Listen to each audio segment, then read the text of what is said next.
अगर एक नज़र खुरम डालें जो रन्स स्कोर हुए 2541 रन अब तक 7 मैचेस में बने और 97 विकेटें गिरी हैं। और अब आप देखें इनमें ख़ास बात यह है कि सिर्फ 2 मैचेस ऐसे हैं कि जहां टीम जो है वो विकेटों से जीती है। एक तो इस्लामाबाद यूनाइटेड ने हराया था लाहौर कलंदर्स को 8 विकेटों से, और एक कराची किंग्स ने हराया था 4 विकेटों से। किसको हराया था? मुल्तान सुल्तान्स को। और बाकी 5 मैचेस में नहीं, इसके लिए हमने इसी प्लेटफॉर्म पे बात की थी कि जैसे जैसे मैचेस बढ़ते जाएंगे ना, स्क्वायर जो स्लो होता है, उस पर पहले बैटिंग पे एडवांटेज ये होता है, प्रेशर फ्री बैटिंग करते हैं, अच्छा टोटल सेट करें, आपकी पार्टनरशिप्स लगती हैं, आपको प्लान मिलने के जहन में होता है कि 5 ओवर शुरू के कैसे खेलने, फिर 6 ओवर से 15 ओवर के बीच में किस तरह का बैटिंग करनी है, और आखिर में पावर हाउस को किस तरह यूज़ करना है। तो ये टेक्निकल चीज़ इसलिए भी काम आ रही है क्योंकि जिस ग्राउंड पे ज़्यादा मैचेस हो रहे हैं उसमें पहले बैटिंग के बाद दूसरी बैटिंग में पिंडी में 5 मैच हुए, कराची में 2 मैच हुए, और उसी ग्राउंड पे वो फिर पिच स्लो होती है, उसमें बॉलर्स को सपोर्ट मिलती है, लो बाउंस होता है, थोड़ा ग्रिप करना शुरू कर देता है, बैट्समैन के बॉल लाइन के साथ फिर आपको बैट से मीट करना मुश्किल हो रहा होता है। तो अच्छा अगर टोटल लगाते हैं, मतलब 8, 8.5, 9 की एवरेज देते हैं तो इतना आसान नहीं होता। और कहीं ना कहीं एक प्रेशर होता है कि जो अभी 7 मैचों का रिजल्ट निकला, 2 चेस हुए,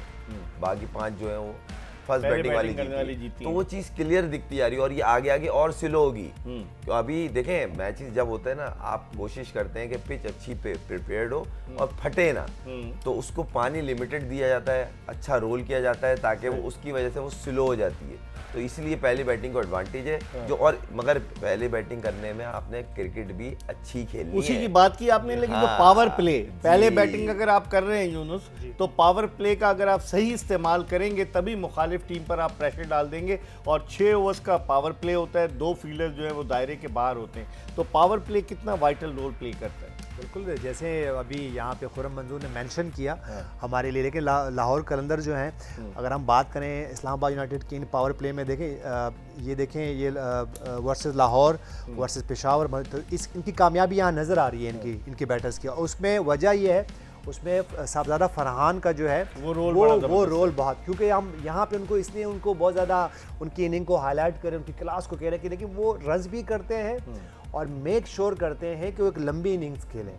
तो इस अब आप देखें सिवाय पहले मैच के जहां के एक छोटा टारगेट चेज कर रहे थे, पावर प्ले में 37 रन किए इस्लामाबाद यूनाइटेड, लेकिन दूसरे मैच में पेशावर के खिलाफ 6 ओवर में 73 और तीसरे मैच में मुल्तान के खिलाफ कल इन्होंने खास तौर पे, क्योंकि उस कंडीशन में मैं इसलिए साहबजादा फरहान की इनिंग्स को इसलिए भी और कॉलिन मनरो की इनिंग को इसलिए भी बहुत ज़्यादा हाईलाइट करता हूँ। इवन इसी तरह जो हमने एक और इनिंग की हम इसीलिए उसको बहुत ज़्यादा हाईलाइट करते हैं कि जब मुश्किल कंडीशन हो तो वहाँ जब रन्स होते हैं तो उसका बहुत ज़्यादा इम्पैक्ट होता है। तो जिस तरह साहबजादा फरहान ने यहाँ पे इनिंग खेली है, और जब हमारे अपने स्टार्स जब इस तरह की इनिंग खेलते हैं तो उनको इसलिए बहुत ज़्यादा हाईलाइट करते हैं, उनको बहुत ज़्यादा अप्रिशिएट करते हैं कि हम समझते हैं कि जब ये इस सिचुएशन में इस तरह खेलेंगे तो हमारी नेशनल टीम को भी फ़ायदा होगा। लेकिन अब इनको एक तो इस तरह के प्लेयर्स को चाहिए कि वो हर दूसरे तीसरे मैच में मुश्किल होता है लेकिन रन्स करें। साहबजादा फरहान के लिए उनको चाहिए कि जैसे डेरल मिचेल, हमने एक इनिंग देखी उनकी, उन्होंने भी टफ कंडीशन में उन्होंने वहाँ अच्छी बैटिंग की और वैगन व्हील भी। तो इनके जो वैगन व्हील भी है साहबजादा फरहान के, वो भी बड़े अच्छे लग रहे हैं। वो सिर्फ एक जगह पे नहीं है, और यहीं पे हमने एक बात की फ़खर जमान के लिए, तो उनको भी चाहिए कि थोड़ा सामने कवर्स में, पॉइंट में यहाँ खेलना शुरू करें, ताकि जब आप इंटरनेशनल क्रिकेट खेलते हो या इससे एक स्टेप और अच्छी क्रिकेट में जाते हो तो वहाँ पे आप एक्सपोज नहीं होते। खुद हम जिस तरह यूनुस बात करें साहबजादा फरहान की, और अगर हम बात करें ओवरऑल इस HBL PSL में जिस तरह की बैटिंग हो रही है, खुद यूनुस ने बात की कि जिस तरह से यहाँ तो पाकिस्तान का हमारे अपने प्लेयर हैं, रन्स के अंबार लगा रहे, फिर इंटरनेशनल क्रिकेट में क्या हो जाता है? क्या पिचेस का फ़र्क पड़ता है? क्या प्रेशर ज़्यादा होता है कि मैं इंटरनेशनल मैच खेल रहा हूँ, यहाँ पर वो अपने होम ग्राउंड पर खेल रहे हैं? क्या फ़र्क क्या होता है जब इंटरनेशनल में क्यों जाके इतने दबाव का शिकार होता है? एक रियलिस्टिक बात तो ये है, सबसे पहला प्रेशर बहुत ज़्यादा होता है इंटरनेशनल क्रिकेट प्रेशर। और कोई बोले ना नहीं होता, वो झूठ बोल रहा है। हमारे सामने यूनुस भाई भी बैठे हैं, मैंने भी खेली है। प्रेशर होता है, सब पे होता है। टैकल करने के अलग अलग तरीके होते हैं, नंबर 1। नंबर 2, पिचों का डिफरेंस है। आप न्यूजीलैंड में दुनिया की कोई भी टीम जाती है ना, वहाँ स्ट्रगल करती है मगर एक्सपोज नहीं होती। हम एक्सपोज हो रहे हैं किस वजूहत से? टीम की जो सिलेक्शन है उसमें क्वेश्चन मार्क है। और डोमेस्टिक पिचेस हमारे, हाँ देखिए डोमेस्टिक पिचेस पे आपने काम तो करना है। आपने प्रोग्राम किया था, मैंने बताया था क्या हाल है। बेटरमेंट तो है ही नहीं ना, बेटरमेंट की जरूरत है। एक दिन और एक सेशन में फर्स्ट क्लास मैच खत्म हो रहा है केआरएल ग्राउंड पे। मैं बोल रहा हूँ ना, ये बहुत सारे काम है, एक दो चीजें नहीं है जिन पे डोमेस्टिक बुनियाद है हमारी पाकिस्तान टीम की। अगर डोमेस्टिक अच्छा होगा तो ऊपर प्रोडक्ट अच्छा जाएगा। मिसाल अगर गीली पिच पे बॉलर बॉल करेगा तो वो पेस को छोड़ के जगह पे फेंकने की कोशिश करता है। अब उसमें बॉलर का भी नुकसान है क्योंकि इंटरनेशनल में ये पिचेस नहीं होती। बैट्समैन स्ट्रगल कर रहा है, उसकी टेक्निक में प्रॉब्लम शुरू, रन हो नहीं रहे, लंबी इनिंग नहीं लग रही, क्यों? वो गीली पिच है। कोई चला वला के रन्स कर दे वो एक अलग बात है।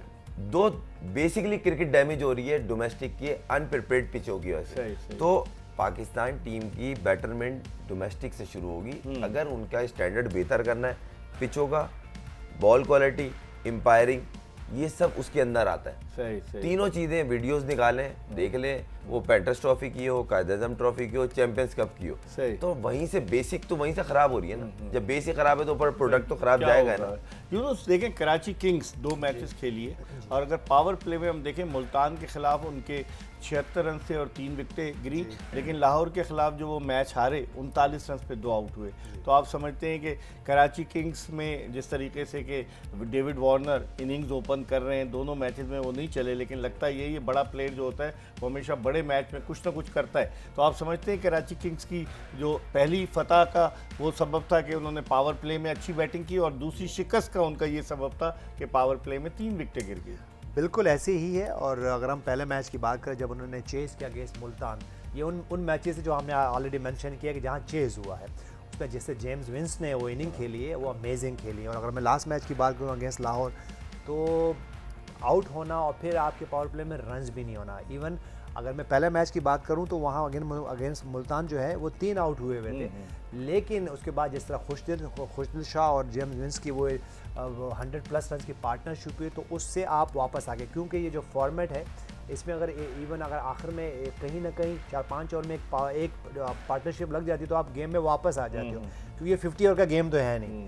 तो आपको 5-6 ओवर अच्छे मिल गए तो आप गेम में वापस। तो इसलिए कराची किंग्स को यही करना चाहिए कि उनको थोड़ा अपनी सिलेक्शन में और बेहतरी लानी पड़ेगी, क्योंकि उनकी बॉलिंग में कहीं ना कहीं उनके पास कुछ ऐसे मैच उन्हें बॉलर चाहिए जो उनको मैच स्पिन डिपार्टमेंट में भी वो लैग कर रहे हैं। जी बिल्कुल एग्जैक्टली। जिस तरह हम मुल्तान सुल्तान की बात की हमने, उनके पास भी यही है कि उनके पास भी स्पिनर्स जो है ना वहाँ पे वह खिलाते तो हैं, लेकिन वो अगर जब वो खुशदिल शाह आ जाते हैं बीच में तो वो कहीं ना कहीं वो इस तरह की जो ना विकेट टेकर नहीं है। ठीक है, इस पर हम मजीद बात करेंगे क्योंकि कल कराची किंग्स की टीम जो है कोयटा ग्लैडिएटर्स के मद्दे मुकाबले होगी। कोयटा ग्लैडिएटर्स का माजी में national stadium Karachi home ground हुआ करता था, लेकिन इस मरतबा उन्होंने HBL PSL की मैनेजमेंट से रिक्वेस्ट की कि होम ग्राउंड उनका न रखा जाए, तो कराची अब उनका होम ग्राउंड नहीं, लेकिन कराची किंग्स अपने 5 मैचेस जो है वो कराची में खेलेगी। हम एक ब्रेक ले रहे हैं और ब्रेक के बाद जब वापस आएंगे तो खुर्रम मंजूर से गुफ्तगू के सिलसिले का आगाज़ करेंगे, ये बताते हुए